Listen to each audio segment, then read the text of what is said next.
Woman forced to cut down apple tree. What's inside brings police protection. It was supposed to be a simple job, but as the chainsaw stopped and the bits of dust settled, she saw the troubling look on his face.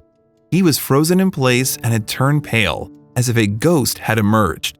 Their eyes finally met. He stuttered as he said, "Go back inside. Call the police." Christine Battersby looked out the kitchen window as she made her morning coffee and enjoyed the rising sun. Her little backyard had a single towering apple tree, but it was ancient, a gnarled memory of the long-forgotten monastic orchards that used to populate the back hills area. But the tree was special in another way. Her family had owned the house and land since 1980. She had watched the area around them slowly change. Families grew, neighbors moved in and out, and businesses thrived or failed. The tree was a comforting constant, but now as she stared at its branches, she noticed something worrying.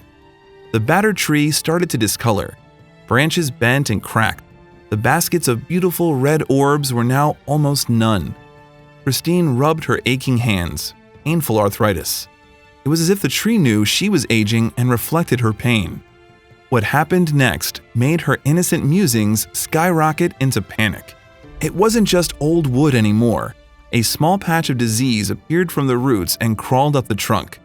Strange white fuzz bloomed on the fruit, turned into mushy lumps. It was dying. But what did that mean for her? She quickly picked up the phone and called for help. Specialist Glenn Conway came in and inspected the tree. "Sorry, but we have to cut it down," he said. Christine sighed with disappointment. It might have been silly to some, but it felt like putting down a family pet. The man pulled out his chainsaw. Little did they know, the tree had one final fruit to bear. She watched from the kitchen window, thinking about the memories they had rooted in that very yard. All her special pies would be gone too. But as Mr. Conway got to the disease sections, Christine felt dizzy and faint when he rushed to his truck to change the simple face mask to something else.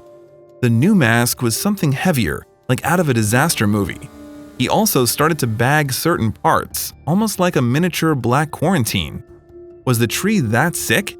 Humans could get ill from things like black mold, so could tree fungus and other diseases have the same effect?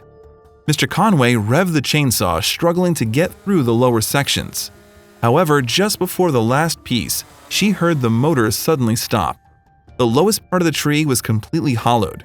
Whatever had happened morphed the man's expression from surprise to fear. He slowly stepped away. His face went bone white. Christine opened the door so she could take a look, but he held out his hands. "Stay inside. Stay away from the windows." She watched him run behind his truck and pull out his phone. She sat at the kitchen table, biting her nails.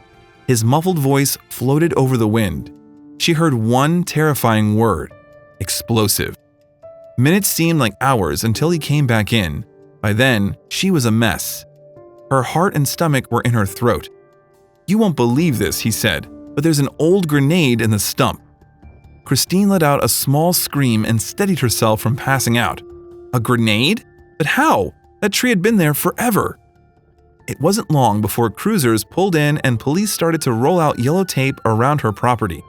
There she sat in the middle of a crime scene, brewing coffee for everyone who showed up as well as begging for information. One officer was kind enough to snap a photo for her. Indeed, in the middle of the dusty, hollow trunk was an old, crusty grenade.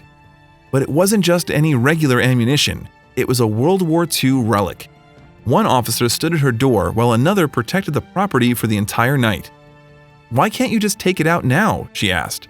The officer's answer was troubling. The specialist who would remove such things wouldn't be available until morning. All they could do was pack sandbags around the trunk and make sure any historical item thieves didn't try to take it. It turns out that hidden World War II ammunition wasn't an abnormal find. The revelation kept her up all night. Christine sat on the sofa thinking about all the moments she had been so close to something so dangerous.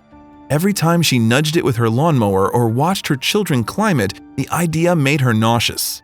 What else was hiding and waiting below the layers of rock and dirt?